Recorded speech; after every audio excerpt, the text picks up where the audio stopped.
আসসালামু আলাইকুম।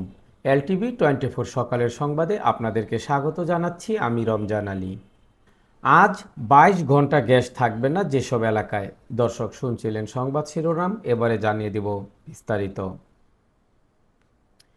পাইপলাইনের জরুরি রক্ষণাবেক্ষণ কাজের জন্য ঢাকা ও গাজীপুরের কয়েকটি এলাকায় আজ শুক্রবার 7 নভেম্বর সকাল থেকে 22 ঘন্টা গ্যাস সরবরাহ বন্ধ থাকবে। বৃহস্পতিবার 6 নভেম্বর এক বার্তায় এ তথ্য জানিয়েছে তিতাস গ্যাস কর্তৃপক্ষ।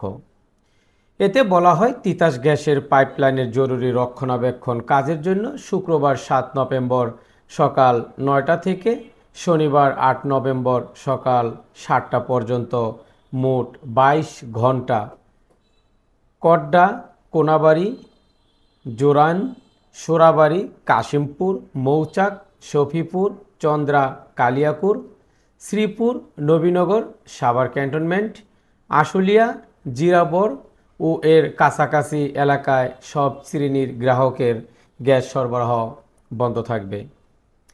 গ্রাহকদের সাময়িক এই অসুবিধার জন্য দুঃখ প্রকাশ করেছে তিতাস গ্যাস কর্তৃপক্ষ।